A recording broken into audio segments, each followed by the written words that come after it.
ರಾಜಕೀಯ ಕಾರ್ಯಕ್ರಮ ಅಲ್ಲ. ಇದೊಂದು ಸಾಮಾಜಿಕ, ಆರ್ಥಿಕ, ಶೈಕ್ಷಣಿಕ, ಔದ್ಯೋಗಿಕ, ಸಾಂಸ್ಕೃತಿಕ ಬದಲಾವಣೆಗಳಿಗೆನ್ನ ಬಯಸಿ ನಿರ್ಮಿತವಾದಂಥ ಒಂದು ಸಂಸ್ಥೆ. ರಾಜಕೀಯವನ್ನು ಹೊರತುಪಡಿಸಿ ನಿರ್ಮಿತ ಆಗಿರ್ತಕ್ಕಂಥ ಒಂದು ಸಂಸ್ಥೆ ಪ್ರಬುದ್ಧ ಭಾರತ ಶಿಕ್ಷಣ ಮತ್ತು ಗ್ರಾಮೀಣಾಭಿವೃದ್ಧಿ ಸಂಸ್ಥೆ. ಇದನ್ನು ಮಾಡುವಾಗ ನಾವು ಬುದ್ಧನನ್ನ, ಅಂಬೇಡ್ಕರ್ ಅವರನ್ನ, ಬಸವನನ್ನ, ಅರಿಸ್ಟಾಟಲ್ನನ್ನ, ಅನೇಕ ಸುಧಾರಣವಾದಿಗಳನ್ನು ನಮ್ಮ ಸಿದ್ದಣ್ಣ ಅವರು ಸ್ಮರಣೆ ಮಾಡುತ್ತಾ ಮೌಲ್ಯಭರಿತವಾಗಿಯೇ ಮಾತಾಡಿದ್ದಾರೆ. Qualitative analysis and speech. ಅದರ ಸಾರಾಂಶ ಗೊತ್ತಾದರೆ ಸಮಾಜ ಎಲ್ಲ ಚೆನ್ನಾಗಿದೆ. ಅದರ ಸಾರಾಂಶ ಗೊತ್ತಾದರೆ ಎಲ್ಲ ಜನರಿಗೂ ಗೊತ್ತಾಗುತ್ತೆ.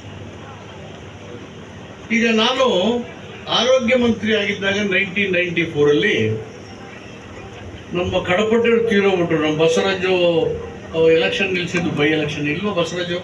ಇಲ್ಲಿ ಭೇಟಿ ಆದ್ರಲ್ಲ, ಹೊಟ್ಟೋದ್ರ? ಓಕೆ, ಅಲ್ಲಿದ್ದಾರಲ್ಲ. ಓಕೆ. ಹುಣಗುಂದ ನಮ್ಮ ಜಾಕೀರ್ ಇದ್ದಾನೆ. ನಮ್ಮ ಜಾಕೀರು ಮತ್ತು ರಾಜು ಇದ್ದಲ್ಲ ಹುಡುಗ, ನಮ್ಮ ಹುಡುಗ. ಹುಣಗುಂದ ತಾಲೂಕಿನ ಪ್ರತಿಯೊಂದು ಹಳ್ಳಿನೂ ಒಂದು ಬಿಡದೆ ಅವ್ರನ್ನ ಸುತ್ತಿದ್ರು. ಮತ್ತು ನಮ್ಮ ಇಲ್ಕಲ್ನ ಮಹಾಂತೇಶ್ವರಗಳು ಹಿರಿಯ ಗುರುಗಳು ಗಂಗಾವತಿನಲ್ಲಿ ರಾತ್ರಿ 12 ಗಂಟೆಗೆ ಒಂದು ಅಂಬೇಡ್ಕರ್ ಪ್ರತಿಮೆನ ಅನಾವರಣ ಮಾಡೋಕ್ಕೆ ಹೋಗಿದ್ದರು. ಗುರುಗಳು ಅಲ್ಲಿ ಗಂಗಾವತಿಯಲ್ಲಿದ್ದರು, ನಾನು ಮುಂಡರಿಯಲ್ಲಿದ್ದೆ. ನಾನು ಬರೋದು ಟೈಮ್ ಆಗುತ್ತೆ ಮುಂಡರಿಂಗಿಂದ ಅಲ್ಲಿಗೆ. ಗುರುಗಳಿಗೆ ಅನಾವರಣ ಮಾಡೋಕ್ಕೆ ಹೇಳ್ಬಿಡಿ ದಯವಿಟ್ಟು ಅಂತ ರಿಕ್ವೆಸ್ಟ್ ಮಾಡಿದ್ರು. ಗುರುಗಳು ಎಷ್ಟು ದೊಡ್ಡವರು ಅಂದರೆ, ಎಷ್ಟು ಬೆಳಗನ ಜಾವಾದರೂ ಚಿಂತೆ ಇಲ್ಲ, ಮಾದೇವಪ್ಪ ಬರಲಿ ನಾನು ಕಾಯ್ತೀನಿ ಅಂತೇಳಿ 12 ಗಂಟೆ ರಾತ್ರಿ ತನಕ ನಾನು ಹೋಗೋದನ್ನು ಕಾಯ್ತಾ ಇದ್ದೆ. ಇಲ್ಲಕ್ಕೆಲ್ಲ ಮಹಾಂತೇಶ್ ಗುರುಗಳು ಅಂದ್ರೆ ಗೊತ್ತಲ್ಲ, ಎಲ್ಲರೂ ಕಲ್ಲೋಗಿದ್ರು ಅವ್ರ ಮೇಲೆ. ಯಾಕೆ? ನನ್ನ ಉತ್ತರಾಧಿಕಾರಿಯಾಗಿ ಒಬ್ಬ ದಲಿತನನ್ನು ನನ್ನ ಮಠಕ್ಕೆ ನೇಮಿಸ್ತೀನಿ ಅಂತ ಹೇಳಿದ್ರು. ಅವಾಗ ಅವರು ಏನು ಹೇಳಿದ್ರು ಅದಕ್ಕೆ ಭದ್ರಾಗಿ ನಡ್ಕೊಂಡವರು ಪೂಜ್ಯ ಗುರುಗಳು. ಆಮೇಲೆ ನಾನು ಕ್ಯಾನ್ವಸ್ ಹೋದಾಗ ನೋಡಿದೆ ಅಲ್ಲಿ ಹಳ್ಳಿಲಿ ಗುರುಗಳು ಜೋಳಿಗೆ ಕಟ್ಕೊಂಡು ಬೀಡಿ, ನನ್ನಂತ ತುಂಡು ಹುಡುಗರು ಬೀಡಿ ಬೀಸಾಕಿರೋದನ್ನ ತೆಗೆದು ಜೋಳಕ್ಕೆ ತರ್ತಾ ಇದ್ರು. ಸಾರಾಯಿ ಪ್ಯಾಕೆಟ್ ಕುಡಿದಿರೋರನ್ನ ಅದನ್ನು ತೆಗೆದು ಜೋಳಿಗೆ ಹಾಕ್ತಾ ಇದ್ರು. ಗುರುಗಳು ಸ್ವತಃ ನಾನು ಹಳ್ಳಿನಲ್ಲಿ ಹೋಗಿ ಕೇಳಿದ್ದು. ಇದರ ಅರ್ಥ ಏನು? ಪಾನ ಮಾಡೋದ್ರಿಂದ ಆರ್ಥಿಕ, ಶೈಕ್ಷಣಿಕ, ಸಾಮಾಜಿಕ ಅವಹೇಳನ ಹೆಂಗಾಗುತ್ತೆ ಅನ್ನೋದನ್ನ ನಿಲ್ಲಿಸಿ ಸಮಾಜವನ್ನು ಪಾನಮುಕ್ತರಾಗಿ ಮಾಡಬೇಕು ಅನ್ನೋದು ಅವರ ಉದ್ದೇಶ. ಬೀಡಿ ಸಿಗರೇಟ್ ಸೇದರಿಂದ ಕ್ಯಾನ್ಸರ್ ಬಂದು ಎಲ್ಲ ಹಾಳಾಗಿ ನಮ್ಮ ಯುವಕರು ಇವರೆಲ್ಲ ಸತ್ತೋಗ್ತಾರೆ ಅನ್ನೋದು ಇನ್ನೊಂದು ಕೆಲಸ. ಅಂದರೆ ಗುರುಗಳಿಗೆ ಎಂಥ ಸಾಮಾಜಿಕ ಪ್ರಜ್ಞೆ, ಸಾಮಾಜಿಕ ಜವಾಬ್ದಾರಿ ಇತ್ತು ಅಂತ ಹೇಳಿ ನಾವೆಲ್ಲ ಊಹಿಸ್ಬೋದು. ಅದೇ ರೀತಿಯಲ್ಲಿ ಸಿದ್ದೇಶ್ವರ ಸ್ವಾಮೀಜಿಯವರು ಎಷ್ಟು ವೈಚಾರಿಕ ಪೂರಿತವಾದಂಥ ಸಂದೇಶಗಳನ್ನು ಬದುಕನ್ನು ನಡೆಸ್ತಾರೆ. ವೈಚಾರಿಕವಾದ ಬದುಕು, ವೈಜ್ಞಾನಿಕವಾದಂಥ ವಿಚಾರಗಳು. ಅವರು ಕಾಲ ಆದಮೇಲೆ ಅವರು ಹೇಳಿರ್ತಕ್ಕಂಥ ಒಂದೊಂದು ವಿಷಯನೂ ನಮ್ಮ ಸಮಾಜ ಅರ್ಥ ಮಾಡಿಕೊಂಡ್ರೆ ನಮ್ಮನ್ನು ಯಾರೂ ಶೋಷಣೆ ಮಾಡೋಕ್ಕಾಗಲ್ಲ. ಬದುಕಿನ ಸತ್ಯಗಳನ್ನು ನಮ್ಮ ಕಣ್ಣು ಮುಂದೆನೇ ಹೇಳಿದ್ದಾರೆ ಅವರು. ಇದಕ್ಕೆ ಹಿಂದೆನೇ ಬುದ್ಧ ಪ್ರಜಾಪ್ರಭುತ್ವದ ಎಲ್ಲ ಮೌಲ್ಯಗಳನ್ನು ನಮ್ಗೆ ಹೇಳ್ಕೊಟ್ಟಿದ್ದಾರೆ. ಬಸವಣ್ಣ ಹೇಳ್ಕೊಟ್ಟಿದ್ದಾರೆ, ಅಂಬೇಡ್ಕರ್. ಪ್ರಜಾಪ್ರಭುತ್ವ ಅಂದ್ರೆ ಏನಂಗಿದ್ರೆ, ಬಲಾಢ್ಯರಿಂದ ಬಲಹೀನರನ್ನ ರಕ್ಷಣೆ ಮಾಡುವ ಒಂದು ಪ್ರಬಲವಾದಂಥ ಆಡಳಿತ ವ್ಯವಸ್ಥೆ. ಈ ಆಡಳಿತ ವ್ಯವಸ್ಥೆ ಅದನ್ನು ನಮಗೆ ಹೇಳ್ಕೊಟ್ಟಿದ್ದಾರೆ. ಆ ಬುದ್ಧನ ವಿಷಯಗಳೆಲ್ಲವೂ ಕೂಡ ಪ್ರಜಾಪ್ರಭುತ್ವದ ಮೌಲ್ಯಗಳನ್ನು ಪ್ರತಿಪಾದನೆ ಮಾಡುವಂಥವು, ಜನರಿಗೋಸ್ಕರ ಇರತಕ್ಕಂಥ ಆಡಳಿತ ವ್ಯವಸ್ಥೆಯನ್ನು. ಸೊ ಬಂಧುಗಳೇ, ಇವತ್ತು ಈ ಸಂಸ್ಥೆಯನ್ನು ಹುಟ್ಟಾಕುವ ಸಂದರ್ಭದಲ್ಲಿ ಸುಮಾರು 20 ಆಕಸ್ಮಿಕವಾಗಿ ಆಲಮಟ್ಟಿಗೆ ಹೋಗಿದ್ವಿ ನಾವು. ಯಾವುದೋ ಕಾರ್ಯಕ್ರಮಕ್ಕೆ ಬಂದು ನಮ್ಮ ಅನೇಕ ಜನ ಆತ್ಮೀಯ ಸ್ನೇಹಿತರು ಕೂತ್ಕೊಂಡು ನಾನು ಆಲಮಟ್ಟಿಗೆ ಬಂದು ಚರ್ಚೆ ಮಾಡಿದಾಗ ನನಗೂ ಇವರು ಈ ಥರ ಮಾಡ್ತಾರೆ ಅಂತ ಗೊತ್ತಿಲ್ಲ. ಸುಮ್ಮನೆ ನನಗೆ ಬಾಯಿಗೆ ಬಂದದ್ದು ಹೇಳ್ತಿದ್ದೆ ಹೆಂಗೆ ಮಾಡ್ಬೇಕು ಏನು ಅಂತೇಳಿ. ಇವರು ಅದನ್ನು ಒಂದು ರೆಸಲ್ಯೂಷನ್ ಥರನೇ ಮಾಡ್ಕೊಂಬಿಟ್ಟು ರಿಜಿಸ್ಟರ್ ಮಾಡಿಬಿಟ್ಟಿದ್ದಾರೆ.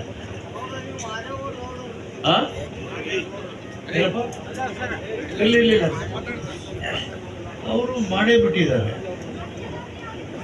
ಉತ್ತರ ಕರ್ನಾಟಕದ ಪ್ರದೇಶದಲ್ಲಿ ಬಡತನ ಆ ಕಡೆಗಿನ್ನ ಜಾಸ್ತಿ ಇದೆ. ಮಕ್ಕಳು ಹೆಣ್ಮಕ್ಕಳಿಗೆ ಅನಿಮೆಯ ಇದೆ, ಸವಲತ್ತುಗಳಿಲ್ಲ, ಬದುಕಿಗೆ ಉಜ್ವಲವಾದಂಥ ಅವಕಾಶಗಳು ಕಡಿಮೆ ಇದ್ದಾವೆ. ಭೂಮಿ ಇಲ್ಲ, ಉದ್ಯೋಗ ಇಲ್ಲ, ಶಿಕ್ಷಣ ಇಲ್ಲ. ಬದುಕೋದು ಹೆಂಗೆ? ಮತ್ತು ಅಂಬೇಡ್ಕರ್ ಒಳ್ಳೆಯ ಸಂವಿಧಾನ ಕೊಟ್ಟಿದ್ದಾರಲ್ಲ, ಎಲ್ಲರಿಗೂ ಸಮಾನತೆ, ಸಮಾನ ಅವಕಾಶ ಕೊಟ್ಟಿದ್ದಾರೆ.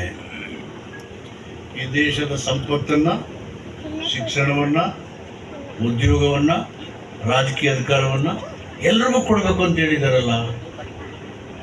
ಅದನ್ನು ನಾವು ಯೋಚನೆ ಮಾಡೋದೊಂದೇ, ಬರೀ ಮೀಸಲಾತಿಗೆ ಅಷ್ಟಕ್ಕೆ ಒಂದು ಸಣ್ಣ ಇದು ಅದು ಮೀಸಲಾತಿ. ಅಂಬೇಡ್ಕರ್ ಅಂದ ತಕ್ಷಣ ಶೆಡ್ಯೂಲ್ ಕಾಸ್ಟು, ರಿಸರ್ವೇಷನ್ ಅನ್ನೋದು ಭಾವನೆ ಕೆಲವರಿಗೆ. ಅಂಬೇಡ್ಕರ್ ಆಗಲ್ಲ.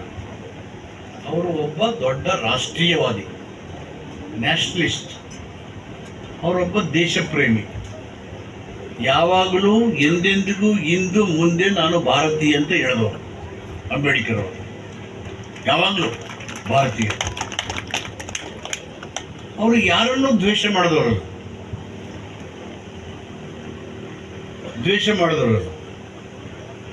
ಹಾಗೆ ತರ ತೋರಿಸ್ತವ್ರಲ್ಲ. ಮೌಲ್ಯಗಳನ್ನ ತನ್ನ ಆಳವಾದ ಅಧ್ಯಯನದ ಮೂಲಕ ದೇಶಕ್ಕೆ, ಪ್ರಪಂಚಕ್ಕೆ ಹೇಳಿದವರು. ಅದನ್ನೇ ಕಾನೂನು ಮಾಡಿದವರು. ಎಂಥ ಕಾನೂನು? ದೇಶದ 140 ಕೋಟಿ ಜನರ ಹಕ್ಕನ್ನು ರಕ್ಷಣೆ ಮಾಡುವ ಕಾನೂನು. 140 ಕೋಟಿ ಜನ ಅಂದರೆ ಎಲ್ಲ ಸೇರ್ತಾರಲ್ಲ, ಎಲ್ಲ ಧರ್ಮದವರು ಇದ್ದಾರಲ್ಲ, ಎಲ್ಲ ಜಾತಿಯವರು ಇದ್ದಾರಲ್ಲ, ಎಲ್ಲ ಭಾಷೆಯವರು ಇದ್ದಾರಲ್ಲ. ಮತ್ತು ವ್ಯತ್ಯಾಸ ಯಾಕೆ? ಎಲ್ರಿಗೂ ಸಮಾನತೆ, ಸಮಾನ ಅವಕಾಶ ಅಂದಮೇಲೆ ಕೆಲವು ಸ್ವಾಮಿಗಳನ್ನ ದೇವಸ್ಥಾನಕ್ಕೆ ಬಂದು ಆಚೆ ಕಳಿಸ್ಬಿಟ್ಟು ತೊಳೆದಿದ್ದಾರೆ. ಸಮಾನತೆ, ಸಮಾನ ಅವಕಾಶ ಸಂವಿಧಾನದಲ್ಲಿದೆ. ಸ್ವಾಮಿಗಳು ದೇವಸ್ಥಾನಕ್ಕೆ ಹೋದ್ಬಿಟ್ಟು ಆಚೆ ಕಳಿಸೋದು ಎಲ್ಲ ತೊಳೆದ್ರು ಅಂತ ಸ್ವಾಮಿಗಳು ಹೇಳ್ತಾ ಇದ್ದಾರೆ. ನನ್ಗೆ ಗೊತ್ತಿಲ್ಲ ಸತ್ಯನೂ ಸುಳ್ಳು. ಅದಾಗಿದ್ರೆ ಅದು ಸಂವಿಧಾನದ ಸಮಾನತೆಯ ಅವಕಾಶಕ್ಕೆ ವಿರುದ್ಧವಾದಂಥ ನಡೆ. ಅದು ಸನಾತನ ವಾದ. ಅದನ್ನು ಖಂಡಿಸಬೇಕು. ಈಗ ಇಲ್ಲೆಲ್ಲ ಕಷ್ಟಪಟ್ಟು ಒಂದು ಸಂಘ ಮಾಡಿ 30 ಎಕರೆ ಜಮೀನು ತಗೊಂಡಿದ್ದೀನಿ. ಇದು ಪ್ರದೇಶ ನೋಡಿದ್ರೆ, ಈ ವಾತಾವರಣ ಲಕ್ಷಣ ನೋಡಿದ್ರೆ, ಮುಂದೊಂದು ದಿನ ಉತ್ತರ ಕರ್ನಾಟಕದ ಎಲ್ಲ ಶೋಷಿತ ಜನರಿಗೆ ವಿಮೋಚನೆ ಕೇಂದ್ರವಾಗಿ ಇದು ಅಭಿವೃದ್ಧಿ ಆಗಬೇಕು. ವಿಮೋಚನೆಯ ಕೇಂದ್ರವಾಗಿ ನಮ್ಮ ಹೆಣ್ಣು ಮಕ್ಕಳಿಗೆ, ಯುವಕರಿಗೆ, ರಾಜಕೀಯ ಕಾರ್ಯಕರ್ತರು, ಮುಖಂಡರಿಗೆ ಕಣ್ಣನ್ನು ತೆರೆಸಿ ಬದುಕನ್ನು ಕೊಡುವಂತ ಒಂದು ಶ್ರೇಷ್ಠ ಸಂಸ್ಥೆಯಾಗಿ ಅಭಿವೃದ್ಧಿ ಆಗಬೇಕು ಮತ್ತು ಬೆಳವಣಿಗೆ ಆಗಬೇಕು. ನಮ್ಮ ಸುತ್ತೂರಲ್ಲಿ ರಾಜೇಂದ್ರ ಮಹಾಸ್ವಾಮಿಗಳಿದ್ರು, ಹಿರಿಯರು. ಸುತ್ತೂರು ನಮ್ಮ ಊರು ಪಕ್ಕ ಇದೆ. ಅವರು ಬಡ ಮಕ್ಕಳಿಗೆ ಅವತ್ತು ಸಂದರ್ಭದಲ್ಲಿ ಬೆಳೆದಿರಲಿಲ್ಲ. ಯಾರೋ ಮಕ್ಕಳು ಎಲ್ಲಿಂದ ಬಂದವರು ಊಟ ಕೊಡೋದಕ್ಕೆ ಶಾಲೆಗೆ ಹಾಸ್ಲಿಲ್ಲ ಅಂದಾಗ ತಮ್ಮ ಚಿನ್ನದ ಕಡಗನ ಮಾರಾಟ ಮಾಡಿಬಿಟ್ಟು ಊಟ ಕೊಟ್ಟು ಶಿಕ್ಷಣ ಕೊಡ್ತಾ ಇದ್ರು ಅವರು ಸ್ವಾಮಿಗಳು. ಇದೇ ತರ ದಲಿತರಿಗೋಸ್ಕರ ಜೀವನವನ್ನು ಹೋರಾಟ ಮಾಡಿದಂತ ಬಹಳಷ್ಟು ಜನ ದಲಿತರ ಅಲ್ಲದೇ ಇರೋಂಥ ಮುಖಂಡರು ಕೆಲಸ ಮಾಡಿದ್ದಾರೆ. ಕುದುಮಲ ರಂಗರಾಯರು ಇರ್ಬೋದು, ತಲಕಾಡು ರಂಗೇಗೌಡರು ಇರ್ಬೋದು, ನಮ್ಮ ಬೆಂಗಳೂರಿನ ಅಯ್ಯರಿದ್ರು, ಮೈಸೂರು ನಾರೋಡಿ ಕೃಷ್ಣರಾಜು, ಸಾವು ಮಹಾರಾಜು, ಅನೇಕ ಜನ ದಲಿತರ ಪರವಾಗಿ ಕೆಲಸ ಮಾಡಿದ್ದಾರೆ. ಯಾರು ಮಾಡಲ್ಲ ಅಂತ ತಿಳ್ಕೊಬೇಡಿ, ಬಹಳಷ್ಟು ಜನ ಮಾಡಿದ್ದಾರೆ. ಈಗ ನಮ್ಮ ಸಿದ್ಧಾರ್ಥ ಸಂಸ್ಥೆ, ನಮ್ಮ ಡಾಕ್ಟರ್ ಪರಮೇಶ್ವರ್ ತಂದೆ ಗಂಗಾಧರ ಸ್ವತಂತ್ರ ಹೋರಾಟಗಾರರು, ಸಂಸ್ಥೆ ಕಟ್ಟಕ್ಕೆ ದುಡ್ಡಿಲ್ಲಿತ್ತು ಅವ್ರ ಹತ್ರ. ಜೋಗಳ ಕಟ್ಕೊಂಡು ಪಾದಯಾತ್ರೆ ಮಾಡಿ ಊರೂರಲ್ಲಿ ರಾಗಿ, ಜೋಳ, ಭತ್ತ ಏನೇನಿದೆ ಸಂಗ್ರಹ ಮಾಡಿ ಬೃಹದಾದಂಥ ಸಂಸ್ಥೆ ಕಟ್ಟಿದ್ದಾರೆ. ಬೃಹದಾದಂಥ ಸಂಸ್ಥೆ. ಈಗಿನ ರೀತಿಯಲ್ಲಿ ಯಾರು ಗ್ರಾಂಟ್ ಗಿಂಟು ಏನು ಕೊಡ್ತಿರ್ಲಿಲ್ಲ. ಅವಾಗ ಊರೂರು ಸುತ್ತಿದ್ದಾರೆ, ಸಂಸ್ಥೆ ಕಟ್ಟಿದ್ದಾರೆ. ನಾವೆಲ್ಲ ಒಂದು ಗಮನಿಸ್ಬೇಕಾದಂದ್ರೆ 3.5-4 ವರ್ಷದ ಹುಡುಗ ಅವನು ಏನ್ ನಮ್ಗೆ ಹೇಳ್ಕೊಟ್ಟ? ಏನ್ ಹೇಳ್ಕೊಟ್ಟ? ಸಂವಿಧಾನದ ಪೀಠಿಕೆ ಹೇಳ್ಕೊಟ್ಟ. ನಮ್ಮ ದೇಶದಲ್ಲಿ ಇನ್ನೂ ಉಜ್ವಲ ಭವಿಷ್ಯ ಇದೆ ಅನ್ನೋದಕ್ಕೆ ಈ ತರ ಮಕ್ಕಳುಗಳೇ ಕಾರಣ. ಯಾಕೆ ಅಂದ್ರೆ ನನಗೆ ಸಂತೋಷ ಅಂದ್ರೆ, ನಾನು ಸಮಾಜ ಕಲ್ಯಾಣ ಮಂತ್ರಿ ಆದ್ಮೇಲೆ ಶಾಲಾ ಕಾಲೇಜು ವಿಶ್ವವಿದ್ಯಾಲಯ ಕಡ್ಡಾಯವಾಗಿ ಸಂವಿಧಾನ ಪೀಠಿಕೆ ಓದಬೇಕು ಅಂತ ಆರ್ಡರ್ ಮಾಡ್ತಿದ್ದೀನಿ. ಯಾಕೆ ಅಂದ್ರೆ ನಮ್ಮ ಮಕ್ಕಳು ಜಾತಿ ಧರ್ಮ ಭೇದ ಬಿಟ್ಟು ನಾವೆಲ್ಲ ಭಾರತೀಯರು ಅನ್ನೋದು ಬರಬೇಕು ಅವ್ರಿಗೆ. ಭಾರತೀಯರಾದ್ಮೇಲೆ ನಮಗೆ ಏನೇನು ಹಕ್ಕುಗಳು ಸಂವಿಧಾನದಲ್ಲಿದ್ದಾವೆ ಅಂತ ಗೊತ್ತಾಗುತ್ತೆ. ಅದು ನೋಡಿದ್ರೆ ಅವ್ರೇನು ಹೇಳ್ತಾರಲ್ಲ, ಭಾರತೀಯರಾದ ನಾವು ನಮ್ಮ ದೇಶನ ಸರ್ವತಂತ್ರ ಸ್ವತಂತ್ರ ಸಾರ್ವಭೌಮ ಗಣರಾಜ್ಯವಾಗಿ ಸ್ಥಾಪನೆ ಮಾಡ್ಕೊಂಡಿದ್ದೇವೆ. ನಮಗೆ ರಾಜಕೀಯ, ಸಾಮಾಜಿಕ, ಆರ್ಥಿಕ ನ್ಯಾಯ ಕೊಡಬೇಕು ಅಲ್ವಾ? ನ್ಯಾಯ ಕೊಡಬೇಕು. ಯಾವುದರಲ್ಲಿ? ಆರ್ಥಿಕವಾಗಿ, ಶೈಕ್ಷಣಿಕವಾಗಿ, ಆರ್ಥಿಕವಾಗಿ ಮತ್ತು ರಾಜಕೀಯವಾಗಿ ಎಲ್ರಿಗೂ. ಶೆಡ್ಯೂಲ್ ಕಾಸ್ಟ್ ಒಬ್ಬರಿಗೆ ಅಲ್ಲ, ಯಾರು ಇದರಿಂದ ವಂಚಿತರಾಗಿದ್ದಾರೆ ಅವರೆಲ್ಲರಿಗೂ. ಮತ್ತು ನಮಗೆ ನಮ್ಮ ನಂಬಿಕೆ, ಉಪಾಸನೆ, ಧರ್ಮ, ನಂಬಿಕೆ ಇವೆಲ್ಲ ನಮ್ಮ ವಿಷಯ, ನಮಗೆ ಕೊಟ್ಟಿದ್ದಾರೆ. ಸ್ಥಾನಮಾನ, ಗೌರವ, ದೇಶದ ಏಕತೆ ಇವೆಲ್ಲವನ್ನು ಕೂಡ ಸಂವಿಧಾನದಲ್ಲಿ ಕೊಟ್ಟ ಮೇಲೆ ಈ ಕೆಲವರು ಯಾಕೆ ಹೋಗಿ ಇವರೇ ಗೆದ್ದು ಬಿಟ್ಟು ಪೂಜಾರಿ ಕಳ್ತಾರೆ, ಇವರೇ ಪೂಜೆ ಮಾಡ್ತಾರೆ? ಸಂವಿಧಾನ ಜನಗಳಿಗೆ ನೀವು ಏನು ಬೇಕು ಮಾಡಿ ಅಂತ ವೈಚಾರಿಕತೆ ಮಾಡಿ ಅಂತ ಕೊಟ್ಟ ಮೇಲೆ ಕೆಲವು ರಾಜಕೀಯ ಪಕ್ಷಗಳು ಮತ್ತು ನಾಯಕರು ಈ ದೇವರು ನಮ್ಮದು, ಆ ದೇವರು ಇವ್ರದ್ದು, ನಾವು ಇದು ಮಾಡೋದು ಅಂತ ಯಾಕೆ ಹೇಳ್ತಾರೆ? ಅದು ನಮ್ಮ ಕೆಲಸ ಅಲ್ಲ. ನಮ್ಮ ಕೆಲಸ ಏನು? ಈ ಪ್ರಿಯಾಂಬಲ್ ಹುಡುಗ ಹೇಳಿದ್ನಲ್ಲ, ರೈಟ್ಸ್ ಅಂಡ್ ಫಂಡಮೆಂಟಲ್ ರೈಟ್ಸ್, ಹಕ್ಕು ಮತ್ತು ಮೂಲಭೂತ ಹಕ್ಕುಗಳು, ಅದನ್ನು ಏನು ಮಾಡಬೇಕು? ಕರ್ತವ್ಯ ಮತ್ತು ಜವಾಬ್ದಾರಿ ನಮ್ಮದು. ನಮ್ಮ ಕೆಲಸ ಜೊತೆಗೆ ನೀವು ಇದನ್ನು ಜಾರಿ ಮಾಡೋ ಕರ್ತವ್ಯ ಜವಾಬ್ದಾರಿ ನಮ್ಮದು. ಇದು ನಿಮ್ಗೆಲ್ಲ ಗೊತ್ತಾಗಲಿ ಅಂತಲೇ ನಾನು ಅದನ್ನು ಕಡ್ಡಾಯವಾಗಿ ಓದ್ಬೇಕಂತ ಹೇಳಿರೋದು. ನಮ್ಮ ಕರ್ತವ್ಯ ಜವಾಬ್ದಾರಿ ಬಿಟ್ಬಿಟ್ಟು ಕೋವಿಡ್ ಬಂದ್ರೆ ಗಂಟೆ ಹೊಡೆದ್ರೆ ಹೋಗುತ್ತಾ? ಅದು ವೈರಸ್. ಮೇಣದ ಬತ್ತಿ ಹತ್ರ ಉರಿತದ? ಯಾರು ಬರಲಿ, ಈ ಗಾಡಿ ಬೀಸಿದ್ರೆ ಎಂತ ಬೆಂಕಿಯಾರ ತಗೊಂಡು ಉರಿತದ? ಎಷ್ಟು ಜನ ಸತ್ತೋಗ್ಬಿಟ್ರು? ಈ ತರ ಮೂಢನಂಬಿಕೆಯಿಂದ ನಾವು ಆಚೆ ಬರದೇ ಇದ್ರೆ ನಮ್ಮ ಶೋಷಣೆ ನಿರಂತರವಾಗಿ ನಡೀತದೆ. ವಿಶೇಷವಾಗಿ ಹೆಣ್ಮಕ್ಳು. ನಿಮ್ಮ ದೇವರು ಮಾಡಬೇಡಿ ಅಂತ ಹೇಳಿಲ್ಲ, ಪೂಜೆ ಮಾಡಬೇಡಿ ಅಂತ ಹೇಳಿಲ್ಲ, ನಿಮ್ಮ ವಿಷಯ ಅದು. ನನಗೋದಕ್ಕೂ ಏನು ಸಂಬಂಧ ಇದೆ? ನಿಮ್ಮ ಸ್ವತಂತ್ರ ಕೊಟ್ಟಿದ್ದೀವಿ ಸಂವಿಧಾನದಲ್ಲಿ. ಇದನ್ನು ಬೇರೆಯವರ ನಿಮ್ಮ ಮೇಲೆ ಹೇಳ್ತಾ ಇದ್ದಾರೆ, ರಾಜಕೀಯಕ್ಕೋಸ್ಕರ, ಓಟ್ಗೋಸ್ಕರ. ಅದಕ್ಕೆ ಅವಕಾಶ ಕೊಡಬಾರ್ದು. ಬಸವಣ್ಣವರು ಮೂಢನಂಬಿಕೆ ವಿರುದ್ಧವಾಗಿ ಹೋರಾಟ ಮಾಡಿದವರು. ಮನುವಾದ ಮೂಢನಂಬಿಕೆ ವಿರುದ್ಧವಾಗಿ. ಅಂಬೇಡ್ಕರ್ ಅದೇ ಅಲ್ವಾ? ಬಸವಣ್ಣವ್ರು ಏನು ಹೇಳ್ತಾರೆ? ಕಲ್ಲು ದೇವರು ದೇವರಲ್ಲ, ಮಣ್ಣು ದೇವರು ದೇವರಲ್ಲ, ನನ್ನ ಕಾಲೇ ಕಂಬ, ನನ್ನ ದೇಹ ದೇಗುಲ, ಶಿರ ವನ್ನ ಕಳಸ. ನಮ್ದೇ ಮಾಡ್ಬಿಟ್ರಲ್ಲ ಇದನ್ನ, ನಮ್ಮ ದೇಹನೇ. ಅವೆಲ್ಲ ಏನೂ ಇಲ್ಲ ಅಂದಮೇಲೆ ಜನಗಳಾಗಿ ದಾರಿ ತಪ್ಪೋಗ್ತಾ ಇದ್ದಾರೆ. ಅಲ್ಲಿ ನಾವು ಮೂರ್ಖರು ಮಾಡೋಕ್ಕೆ ರೆಡಿ ಇದ್ದೀವಿ. ಕೆಲವರು ಬೆರಳಷ್ಟು ಜನಸಂಖ್ಯೆ ದೇಶದಲ್ಲಿ ಮೂರ್ಖರಾಗಿ ಆಗ್ತಾರೆ ಅಂತೇಳಿ ನಮ್ಮನ್ನು ಆಟ ಆಡಿಸ್ತಾ ಇದ್ದಾರೆ. ಯಾಕೆಂದರೆ ನಾವು ವೈಚಾರಿಕತೆಯಿಂದ, ಮೂಢನಂಬಿಕೆಯಿಂದ ಇನ್ನೂ ಕಲಿತಿಲ್ಲ ಪಾಠನ. ನೀವು ಬುದ್ಧ, ಬಸವ, ಅಂಬೇಡ್ಕರ್ ಹೇಳುವಾಗ ನೀವು ಗೊತ್ತಾಗದೇ ಇದ್ದರೆ ನಿರಂತರವಾದಂಥ ಶೋಷಣೆ ನಮಗೆ ನೀವು ತಪ್ಪಿದ್ದಲ್ಲ. ಎಲ್ಲ ಬ್ಲೂ ಆಗ್ತೀರಿ. ಯಾಕೆ ಹಾಕತ್ರಿ ಬೂನ? ಅರಿಶಿನ ಕೊಡ್ತಾ ಇದ್ದಾರೆ, ಅಕ್ಕಿ ಕಾಳು ಕೊಡ್ತಾ ಇದ್ದಾರೆ, ಮಂಗಳಾರತಿ ಕೊಡ್ತಾ ಇದ್ದಾರೆ. ನೀವು ಮಾತ್ರ ಇದು ಕೊಡ್ತೀರಿ. ಯಾಕಪ್ಪ?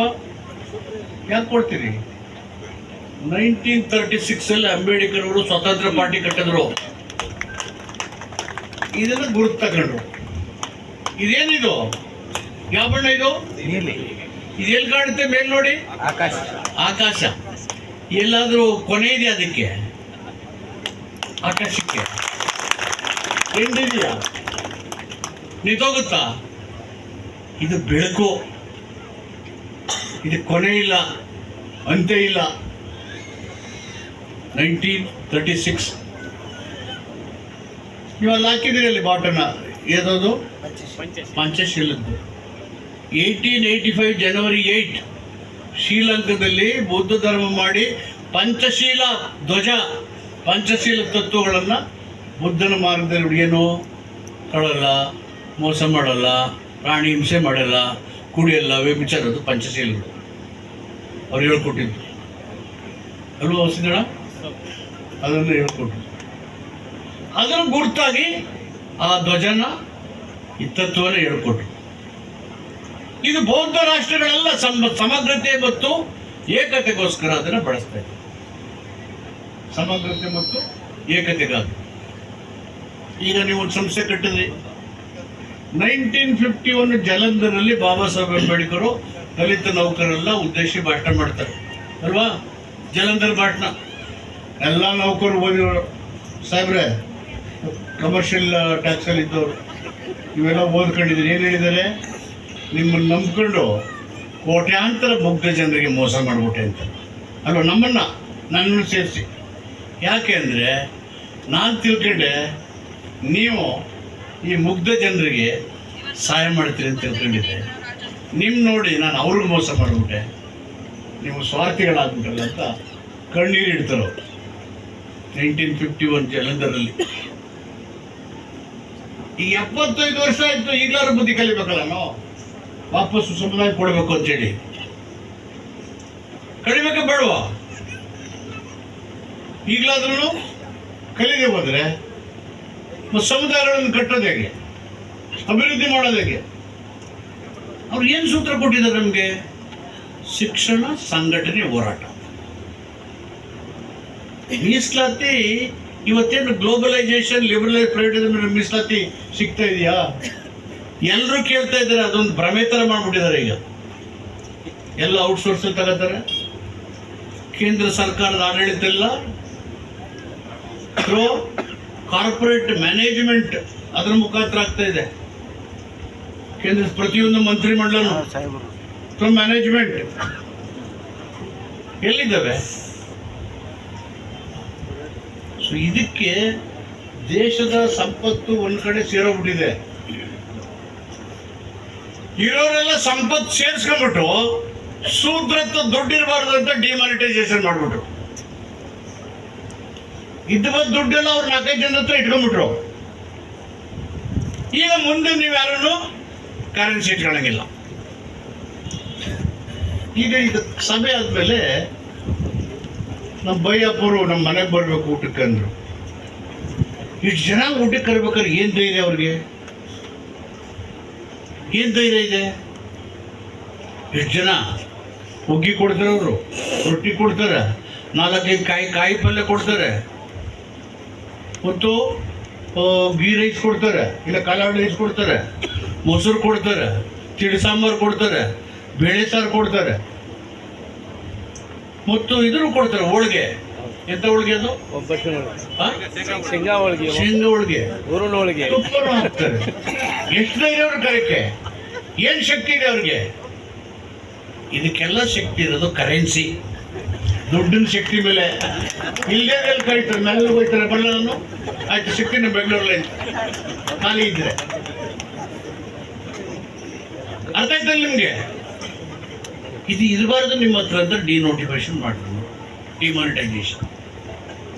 ಅಮೆರಿಕದಲ್ಲಿ ಇಲ್ಲ full cashless economy. Cashless economy ಅಮೆರಿಕದಲ್ಲೇ ಇಲ್ಲ, ಇಲ್ಲಿ ಮಾತ್ರ ಕ್ಯಾಶ್ಲೆಸ್ ಎಕಾನಮಿ ಮಾಡಿ. ನಾವೆಲ್ಲ ಇನ್ನೂ ಕಣ್ಣೇ ತರದಿಲ್ಲ. SC ST ಬ್ಯಾಕ್ವರ್ಡ್ ಮೈನಾರಿಟಿ ಜನರಿಗೆ ಮತ್ತು ಫಾರ್ವರ್ಡ್ ಕಮ್ಯುನಿಟಿ ಸುಮಾರು ಜನಕ್ಕೆ ಮುಗ್ಧರಿಗೆ ಅರ್ಜಿ ತುಂಬದೇ ಗೊತ್ತಿಲ್ಲ ಸಾಲ ತಗೊಳಕ್ಕೆ. ಆನ್ಲೈನ್ ಅರ್ಜಿ ಯಾಕೆಂದ್ರೆ ಆನ್ಲೈನ್ ಅಂದ್ರೇನು, ಈ ಕಾಲಮ್ ಏನು ಬರೀಬೇಕು ಇವೇ ಗೊತ್ತಿಲ್ಲ. ಅಷ್ಟರೊಳಗೆ ಸಾಲ ಕೊಟ್ಟು ಆಗೋಗಿರುತ್ತೆ, ಪಾಪ ಇನ್ನೂ ಅರ್ಜಿ ಇಟ್ಕೊಂಡೇ ಇರ್ತಾರೆ. ಈ ಥರ ಸಮಾಜ. ಇದನ್ನ ಜಾಗೃತಿ ಮಾಡಬೇಕು. ಒಂದ್ಸರಿ ಬಾಬಾ ಸಾಹೇಬ್ ಅಂಬೇಡ್ಕರ್ KGF ಬಂತು ಕೋಲಾರಕ್ಕೆ. ಕೆಂಗಲ್ ಹನುಮಂತನವರು ಚೀಫ್ ಮಿನಿಸ್ಟರ್ ಆಗಿರ್ತಾರೆ. ಅವರು ಎಲ್ಲ ಪ್ರೋಟೋಕಾಲ್ ಬಿಟ್ಬಿಟ್ಟು ಬಾಬಾ ಸಾಹೇಬ್ ಮಹಾನ್ ವ್ಯಕ್ತಿ ಬಂದ್ರು ಅಂತ ರೈಲ್ವೆ ಸ್ಟೇಷನ್ಗೆ ಹೋಗಿ ಅವರೇ ಕರ್ಕೊಂಡ್ಬರ್ತಾರೆ ಅವ್ರನ್ನ. ಬಾಬಾ ಸಾಹೇಬ್ ಅವ್ರು ಕೇಳ್ತಾರೆ, ಏನ್ರಿ ಪ್ರೋಟೋಕಾಲ್ ನಾವು ಚೀಫ್ ಮಿನಿಸ್ಟರ್ ಹೇಳ್ತಾರೆ. ಬಾಬಾ ಸಾಹೇಬ್ ಅಂಬೇಡ್ಕರ್ ಮುಂದೆ ಯಾವ ಚೀಫ್ ಮಿನಿಸ್ಟ್ರಿ ಅಂತ ಹೇಳ್ತಾರೆ ಪಾಪ ಅವರು. ಆಮೇಲೆ ಅವರು ಆರುಮುಗಮ್ ಅವ್ರಿಗೆ ಪರಮಾಪ್ತರು, CM ಆರುಮುಗಮ್ KGF ನಿಮ್ಮೆಲ್ಲ ಓದಿದ್ದೀನಿ. ಅಲ್ಲಿ ಹೋದಾಗ ಇಡೀ KGF ಜನ ಇಲ್ಲಿಂದ ಅಲ್ಲಿ ತನಕ ಮಲಗಿರ್ತಾರೆ, ಹೆಂಗಸರು ಗಂಡಸರು ಮಕ್ಕಳು ಎಲ್ಲ. ಬಾಬಾ ಸಾಹೇಬ್ ಅಂಬೇಡ್ಕರು ಪಾದ ಸ್ಪರ್ಶ ಆಗ್ಬಿಟ್ರೆ ಸಾಕು ನಮಗೆ. ನಾನು ಒಬ್ಬರಾದ್ಮೇಲೆ ಒಬ್ಬರು ದಾಟ್ಕೊಂಡು ಹೋಗ್ಬಿಟ್ರೆ ನಮ್ಮ ಜೀವನ ಪಾವನ ಆಗೋಯ್ತು ಅಂತ ಎಲ್ಲ ಮಲಗಿರ್ತಾರೆ. ಬಾಬಾ ಸಾಹೇಬ್ ಅವ್ರಿಗೆ ಸಿಟ್ಟು ಬಂದ್ಬಿಡುತ್ತೆ. ನೀವು ಈ ಥರ ಮೂಢನಂಬಿಕೆ ಮಾಡಿದ್ರೆ ನಾನು ಕಾರಿಂದ ವಾಪಸ್ಸು ಹೊರಡ್ತೀನಿ ಅಂತ ಹೇಳ್ತಾರೆ. ಇದೆಲ್ಲ ಪಾಪ ಅಭಿಮಾನ. ಬಾಬಾ ಸಾಹೇಬ್ರೇನು ತಮಾಷೆನ? ಎಷ್ಟು ಗೋಗಲ್ರು ಆದರೆ ವಾಪಸ್ಸು ಹೊರಡಕ್ಕೆ ಶುರುವಾಯ್ತು, ನಾನು ಬರೋಲ್ಲ ಅಂತೆ. ಆಮೇಲೆ ತಪ್ಪಾಯ್ತು ಕೊಂಡೆ ಅಂತ ಎಲ್ಲ ಎದ್ದೇಳ್ತಾರೆ. ಹಾಗೆ ಹೇಳ್ತಾರೆ, ವ್ಯಕ್ತಿ ಪೂಜೆ ಸರ್ವಾಧಿಕಾರಿಯನ್ನು ಸೃಷ್ಟಿ ಮಾಡುತ್ತೆ, ಸರ್ವಾಧಿಕಾರಿ ಪ್ರಜಾಪ್ರಭುತ್ವವನ್ನು ನಾಶ ಮಾಡುತ್ತೆ.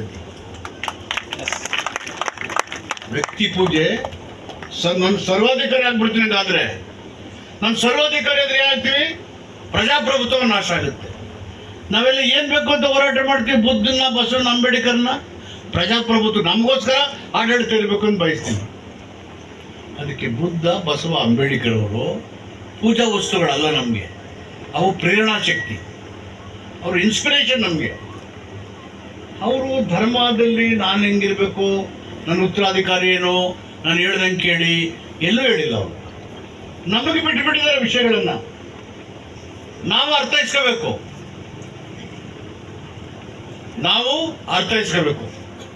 ಬಸವ ಅಂಬೇಡ್ಕರ್ ಮೂಢನಂಬಿಕೆ ವಿರುದ್ಧ ಹೋರಾಟ ಮಾಡಿದ್ರೆ ಬಸವಣ್ಣ ಹೇಳ್ತಾರೆ, ಅಂಬೇಡ್ಕರ್ ಹೇಳ್ತಾರೆ. ಆಮೇಲೆ ಮೂಢನಂಬಿಕೆನೇ ಪ್ರಾಕ್ಟೀಸ್ ಮಾಡ್ತೀವಲ್ಲ ನಾವು. ಬೆಳಕು ಹೋಗೋದು ಹೆಂಗೆ? ಎಲ್ಲ ಮೋದಿ ಸಾಹೇಬರು ಎಲ್ಲ ಚಪ್ಪಾಳೆ ಹೊಡೆದ್ರೆ ಚಪ್ಪಾಳೆ ಹೊಡ್ಬಿಡ್ತೀವಿ. ಹೋಯ್ತಾ ಹೋಗಿ ಸ್ವಲ್ಪ ಆದ್ರೂ ಕಡಿಮೆ ಆಯ್ತಾ ಕೊರೋನಾ ಆ ಸಂದರ್ಭದಲ್ಲಿ? ಎಲ್ಲ ಜಾಗಟ ಹೊಡಿತೀವಿ, ಜಾಗಟನೂ ಹೊಡೆದು ನಿಂತೋಯ್ತಾ? ನಾವು ಹಿಂದೆ ಎಲ್ಲ ಪ್ರತಿ ಹಳ್ಳಿಗಳಲ್ಲಿ, ವಿಶೇಷವಾಗಿ ಬ್ಯಾಕ್ವರ್ಡ್ ಶೆಡ್ಯೂಲ್ ಕಾಸ್ಟ್ ಏರಿಯಾದಲ್ಲಿ ಸಂಜೆ ದುಡಿದು ದಳುವಾಗಿ ಬಂದಮೇಲೆ ಒಂದು ಹಾರ್ಮೋನಿಯಂ ತಗೊಂಡು ಮನೆಯದೇ ಭಜನೆ ಮಾಡ್ತಿದ್ರು. ರಾಮನ ಭಜನೋ ಇನ್ಯಾವುದೋ ಭಜನೆಗಳನ್ನ. ಏನು ಹೊಸ ವಿಷಯನಾ? ಇದು ಜನರ ಆಯ್ಕೆ, ರಾಜಕೀಯ ಆಯ್ಕೆ ಅಲ್ಲ. ಜನರ ಆಯ್ಕೆ. ಅದಕ್ಕೆ ಸಂವಿಧಾನ ಅನ್ನೋದು ಒಂದು ವೈಚಾರಿಕತೆ ಮತ್ತು ವೈಜ್ಞಾನಿಕವಾಗಿ ಜನರ ಭವಿಷ್ಯವನ್ನು ನಿರ್ಧಾರ ಮಾಡುವಂಥ ಶ್ರೇಷ್ಠ ಗ್ರಂಥ ಭಾರತದ್ದು. ಆ ಗ್ರಂಥದ ಮೇಲೆ ಯಾವುದೂ ಇಲ್ಲವೇ ಇಲ್ಲ. ಸಂವಿಧಾನ ಭಾರತ ದೇಶದ ಆತ್ಮ, ಭಾರತ ದೇಶ ಆತ್ಮ. ಯಾರಾದರೂ ಏನು ಹೇಳ್ಬಿಟ್ರೆ ಕೆಲವರು ಇವರು ಆ ಮುಸಲ್ಮಾನರ ಓಲೈಸಕ್ಕೆ ಓಟಿಗೆ ಮಾತಾಡ್ತಂದ್ರೆ, ಭಾರತದಲ್ಲಿ ಮುಸಲ್ಮಾನರು ಒಂದು 17% ಇದ್ದಾರಲ್ವಾ? ಇಲ್ಲಿ ಅವರಿರುವಾಗ ಅವರು ಭಾರತೀಯರಲ್ವಾ? ಮುಸಲ್ಮಾನರು, ಭಾರತೀಯ ಮುಸಲ್ಮಾನರು ಭಾರತೀಯರು, ನಮ್ಮ ಸಹೋದರರು. ಅಲ್ಲಿ ಓಲೈಸೋ ಪ್ರಶ್ನೆ ಏನು ಬಂತು? ಎಲ್ರಿಗೂ ಸಮಾನ ಅವಕಾಶ, ಸಮಾನತೆ ಕೊಟ್ಟ ಮೇಲೆ ಓಲೈಸೋ ಪ್ರಶ್ನೆ ಏನು ಬಂತು? ರಾಜಕೀಯ ಯಾಕೆ ಈ ಥರ ಮಾತಾಡ್ತಾ ಇದ್ದಾರೆ? ಇದೆಲ್ಲವನ್ನ ಅರ್ಥೈಸಿ ನಾವು ಸಮೃದ್ಧ ಪ್ರಬುದ್ಧ ಭಾರತ ಕಟ್ಟಬೇಕು. ಪ್ರಬುದ್ಧ, ಎಲ್ಲರನ್ನ ಕೂಡಿರ್ತಕ್ಕಂಥ ಭಾರತ. ಅದಕ್ಕೇನೆ ವಿಶ್ವಸಂಸ್ಥೆಯವರು 125ನೇ ಅಂಬೇಡ್ಕರ್ ಜನ್ಮ ದಿನಾಚರಣೆ ಮಾಡಿದ್ರು. 125ನೇದು. ಅವರಲ್ಲಿ ಏನು ಹೇಳಿದ್ರು? We have to come back in equality and to mark to achieve the goal of sustainable development. ಅಂದರೆ ನಾವು ಅಸಮಾನತೆಯನ್ನು ತೊಡೆದಾಕ್ಬೇಕು. ಹಳ್ಳಿ ಪಟ್ಟಣ, ಬಡವ ಶ್ರೀಮಂತ, ಮೇಲೆ ಕೀಳು, ಹೆಣ್ಣು ಗಂಡು, ಧರ್ಮಗಳ ಯುದ್ಧ, ವೈಷಮ್ಯ, ಇದನ್ನು ತೊಡೆದಾಕ್ಬೇಕು. ಸಮಾಜ ನಿರ್ಮಾಣ ಮಾಡಿ ಸ್ಥಿರ ಅಭಿವೃದ್ಧಿಯ ಗೋಲಿನ ಕಡೆಗೆ ಹೆಜ್ಜೆ ಇಡಬೇಕು. ಇನ್ಕ್ಲೂಸಿವ್ ಗ್ರೋತ್ ಆ ಕಡೆಗೆ ಹೋಗ್ಬೇಕು. ಅದನ್ನೇ ಅರ್ಥ ಇಲ್ಲಿ ಹಾಕಿದ್ದಾರೆ. ನಮಗೆ ಇನ್ಕ್ಲೂಸಿವ್ ಗ್ರೋತ್ ಆಗಿಲ್ಲ, ಅಸಮಾನತೆ ಇದೆ, ಸಂವಿಧಾನ ಕೊಟ್ಟಂಥ ಅವಕಾಶಗಳು ಇನ್ನೂ ನಮಗೆ ಸಿಕ್ಕಿಲ್ಲ. 75 ವರ್ಷ ಆದ್ರೂ ಸಂವಿಧಾನದ ಬಗ್ಗೆ ನಮಗೆ ಪ್ರಜ್ಞೆನೇ ಇಲ್ಲ. ಅದಕ್ಕೆ ನಾನು ನವೆಂಬರ್, ಹುಡುಗ ಹೇಳ್ದ 1949 ನವೆಂಬರ್ 26 ಡೇ ನಮಗೆ ನಾವೇ ಒಪ್ಪಿ ಕಾನೂನು ಮಾಡಿಕೊಂಡು ನಾವು ಸಮರ್ಪಿಸಿಕೊಂಡಿದ್ದೇವೆ, ಅಧಿನಿಮಿಸಿಕೊಂಡಿದ್ದೇವೆ. ನೋಡಿ ಆ ಹುಡುಗ ಎಷ್ಟು ಚೆನ್ನಾಗಿ ಹೇಳ್ತಾನಲ್ಲ. ಇಷ್ಟು ನಮಗೆ ಗೊತ್ತಿಲ್ಲದಿದ್ಮೇಲೆ ನಾವು ಯಾವ ಸೀಮೆ ಪ್ರಜೆಗಳು? ಚಿಕ್ಕ ಹುಡುಗ ಹೇಳ್ಕೊಡ್ತದೆ ನಮಗೆ. ನಾನು ಅದಕ್ಕೇನೆ ನವೆಂಬರ್ 26 ಕಾನ್ಸ್ಟಿಟ್ಯೂಷನ್ ಡೇ, ಸಂವಿಧಾನ ದಿನಾಚರಣೆ ಅವತ್ತು ಮಾಡಬೇಕು ಅಂತ ಹೇಳಿದು ಬೇರೆ ಬೇರೆ ಕಾರಣಕ್ಕೆ ಜನವರಿ 26 6,000 ಪಂಚಾಯಿತಿಗಳು, ನಗರಸಭೆ, ಪುರಸಭೆ, ಪಟ್ಟಣ ಪ್ರದೇಶಗಳಲ್ಲಿ ಸಂವಿಧಾನ ಜಾಗೃತಿ ಜಾಥಾನ ಎಲ್ಲ ಕಡೆ ನೀವು ನೋಡಿರ್ಬೋದು ಅಂತ ಅನ್ಕೊಂಡಿದ್ದೀನಿ. ನೀವೆಲ್ಲ ಭಾಗವಹಿಸಿದ್ದೀರಾ? ನೋಡಿದ್ದೀರಾ ಶರಣಪ್ಪ? ಎಲ್ಲ ಮಾಡಿದ್ದೀರಲ್ಲ?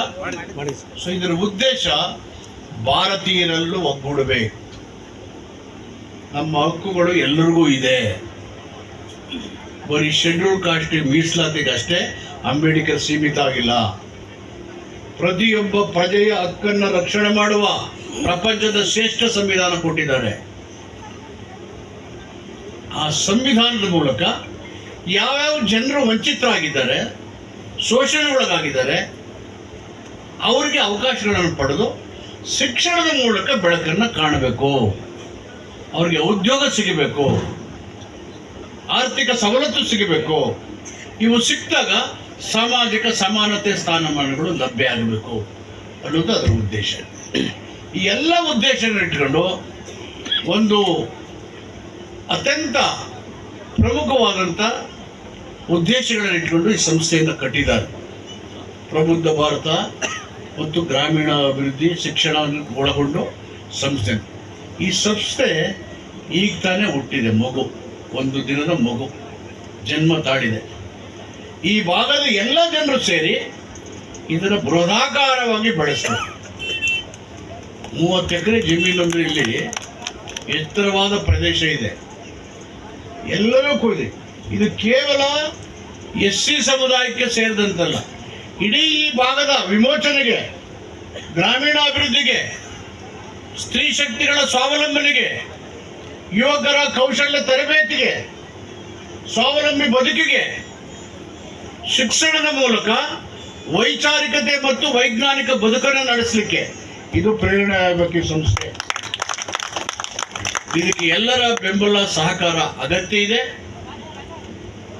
ಈ ಅಗತ್ಯತೆಯನ್ನು ಮನಗಂಡು ಒಂದು ಉದಾತ್ತವಾದಂಥ ಧ್ಯೇಯೋದ್ದೇಶಗಳನ್ನು ಇಟ್ಕೊಂಡು ನಮ್ಮ ಎಲ್ಲ ಬುದ್ಧಿಜೀವಿ ಸಮಾಜ ಚಿಂತಕರು ಸೇರಿ ಈ ಸಂಸ್ಥೆಯನ್ನು ಹುಟ್ಟಾಕಿದ್ದಾರೆ. ಇವತ್ತು ತಾನೇ ಇದು ತನ್ನ ಕೆಲಸವನ್ನು ಪ್ರಾರಂಭ ಮಾಡಲಿದೆ. ನೀವು ಕೂತ್ಕೊಳ್ಳದೇನೆ ಎಲ್ಲ ಕಡೆ ಪ್ರವಾಸ ಮಾಡಿ ದಾನಿಗಳಿದ್ದಾರೆ, ಸಹಾಯ ಮಾಡೋರಿದ್ದಾರೆ. ಸರ್ಕಾರ, ಸಂಘ ಸಂಸ್ಥೆಗಳು ಮತ್ತು ಇದರ ಪರವಾಗಿ ಆಸಕ್ತಿ ಇರತಕ್ಕಂಥ ಭೇಟಿ ಮಾಡಿ ಅವ್ರ ಕೈನಲ್ಲಿ ಏನಾಗುತ್ತೆ ಸಹಾಯ ಕೊಟ್ಟು ಜೋಳ ಇಟ್ಕೊಂಡು ಈ ಸಂಸ್ಥೆಯನ್ನು ಕಟ್ಟಿ ಪ್ರಾಯಕ್ಕೆ ತಂದು ನಿಲ್ಲಿಸಬೇಕು. ಅದರ ಮುಖಾಂತರ ಉತ್ತರ ಕರ್ನಾಟಕದ ಎಲ್ಲ ಶೋಷಿತ ಸಮುದಾಯಗಳು, ಮಹಿಳೆಯರ, ಯುವಕರ ಭವಿಷ್ಯ ಉಜ್ವಲ ಆಗಲಿ ಅಂತ ಆಶಿಸಿ, ಈಗ ಸಿದ್ದರಾಮಯ್ಯನವರು ಕೊಟ್ಟಂಥ 5 ಗ್ಯಾರಂಟಿಗಳು ಕುಟುಂಬದ ನಿರ್ವಹಣೆಗೆ ಪ್ರತಿ ತಿಂಗಳು 4 ರಿಂದ 5 ಸಾವಿರ ರೂಪಾಯಿ ಆಗುತ್ತೆ. ಮೊದಲು ಇರಲಿಲ್ಲ. ರೊಟ್ಟಿ ಇರ್ತಿರ್ಲಿಲ್ಲ, ಕಾಯಿಪಲ್ಯ ಇರ್ತಿರ್ಲಿಲ್ಲ, ಸೊಪ್ಪಿರಲಿಲ್ಲ, ಏನೂ ಇಲ್ಲದ್ರೆ ಹೆಂಗೋ ಜೀವನ ಮಾಡ್ಬೋದು. ಉದ್ಯೋಗ ಭರವಸೆ ಯೋಜನೆ ಇವನಿಟ್ಕೊಂಡು ಇದಿಷ್ಟೇ ನಂಬೋದಕ್ಕಾಗಲಿಲ್ಲ. ಅದೇ ಕಣ ಈಗ ಹೇಳಿದ್ದೇನು,